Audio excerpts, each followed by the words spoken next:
Hi guys, so today I'm going to be showing you how to create these beautiful ruffles on the lower part of this outfit. So my name is Deratailor and welcome back to my channel. So I do have what I'm going to be working with, the fabric, and it is also an organza material. And organza was used to make that ruffle on the picture. So I'm also going to be using an organza army green in color and also half yard. So for the sake of illustration, I do have here my gown that is already made. So I'm just going to go on to calculate the width. So the first thing you should do is to calculate the width of the outfit you are making. Mine was 18 inches for the front, so I'm going to add in another 18 inches to represent the front and the back, giving me what, 36 inches. That is what I'm going to do. So my organza is currently on fold, as you can see, and to get your desired length of it, that is the width of it, the wideness of it, remember we got 36 inches as my circumference, my all-round circumference, after plussing 82 plus 8, sorry, after plussing 18 plus 18, it gave me 36. So I'm now going to times 36 by 3. 36 by 3 is for the sake of, we are going to be drawing it into a gather. So 36 times 3. So if yours is 40, you will times it by 3. 40 times 3 is 160. So your width of it, that the wideness of it, is going to give you what? You are supposed to use 160 for the length of it. So your all-round length should give you what? 160. So this is just for the sake of illustration. So I'm not going to be making mine as wide as that, but I'm just telling you when you are making your own how it should be. So the first part of it, I came up by 6 inches for the first part of my gathers. So the first part of it is 6 inches because we are going to be doing 3 layers of it. I hope you understand. So the first part is 6 inches. I'm just coming all the way up by 6 inches, and then I'm using my chalk to indicate 6 inches. After doing this, I'm just going to go ahead to use my scissors to cut it. So this is the first layer of our gathers. This is the first layer. I hope you understand. So let's assume that the length of it is 36 times 3, right? The length of it is 36 times 3 and is on fold, right? I just went up by 6 inches, and I'm just going to go ahead, like I said, and use my scissors to trim everything out.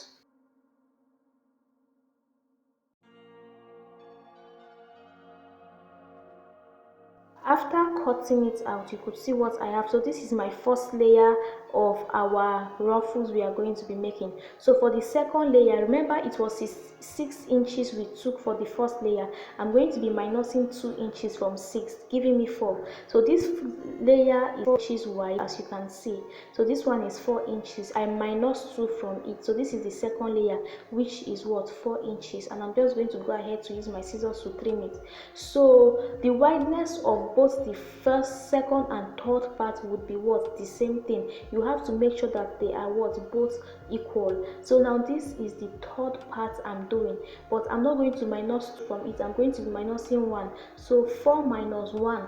I'm minusing 1 from the second part, so giving me 3 inches. This is the third layer of it. So I'm just taking out 3 inches, and then I'm going to be using my scissors to cut it, ensuring that the first, second, and third parts are all 36 times 3 long. Do you understand? I hope you understand that.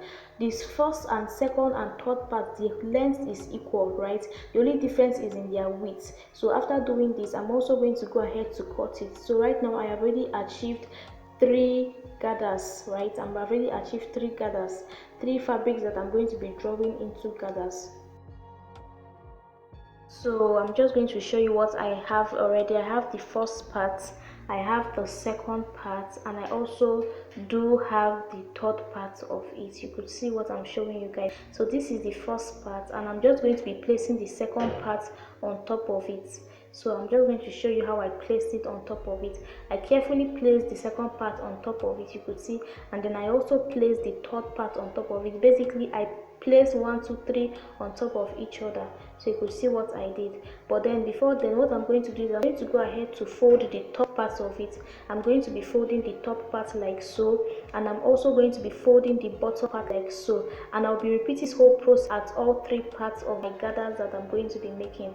So after folding it, guys, this is what it's looking like after I was done folding it. I folded the 3 of it all. I folded the first, second, and third part with this same method. I folded the bottom, and I also folded the top part. You could see the way I folded all. I then went ahead to place my first part on top of my table. The first part is 6 inches, remember it's 6 inches, and then I'm going to be placing the second part on top of the first part. So I placed the second part, which was 4 inches, on top of it. You could see what I did. And then I'm going to be placing the third part, which is 3 inches, on top of it also. So just watch the way I am placing them both on top of each other, all three of them. What I'm just doing here is that I'm going to be using my chalk to mark out the middle part, and the reason I'm marking out the middle part is the area that I am going to be sewing with my machine. So this part I'm marking is the middle part, and that is the area that I'm going to be sewing. So I'm not sewing on the first second part, but I'm going to be sewing on the third part. You understand what I just said now? I hope you understand. So I'm going to be sewing on that area. So after sewing on it, this is what it's looking like. I sewed it 3 times for the sake of the gathers. I hope you understand. You can see where the threads are. I sewed it from the top to the bottom part. I sewed the middle part from the top to the bottom part. So the next thing I'm just going to do is that I'm just going to go ahead to draw it in a gathered manner, right, in a gathered form, sorry.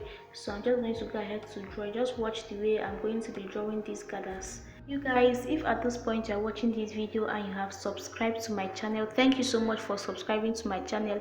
And if you have not yet subscribed to my channel, please do so by liking this video and also subscribing to my channel. It helps to boost my channel. Thank you so much. So you could see the way that I am drawing it, and I'm not going to lie, guys, this organza was very hard. I don't know why. I think it's the stiffness of it, but it was so hard. But if you still want to use an organza when you are recreating this, then that's fine. But using another type of fabric is also come out very nice. So I was just trying my possible best to draw this organza. So I just had to go off camera to draw it because I wasn't comfortable drawing it like this.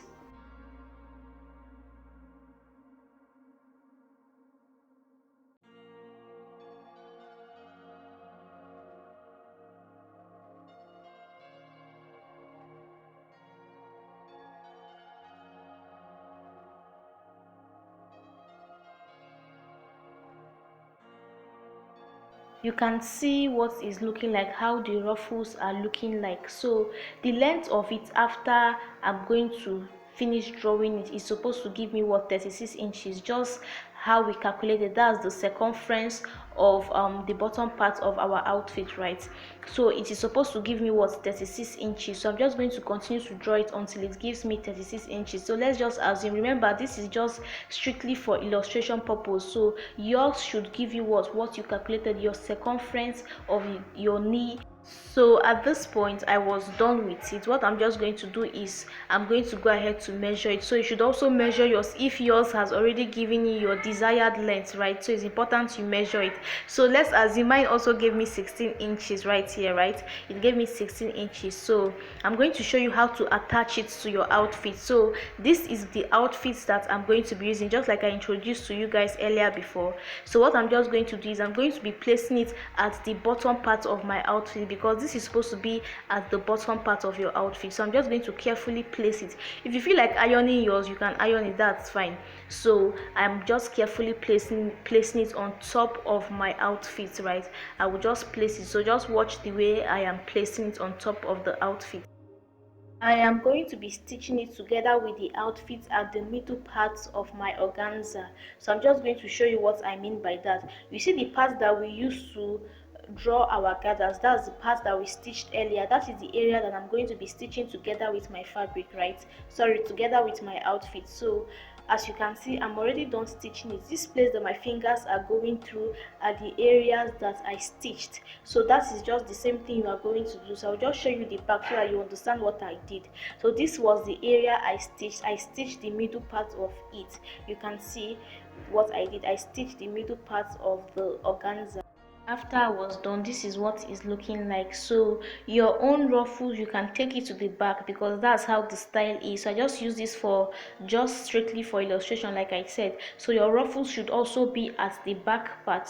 So I hope that you learned something today.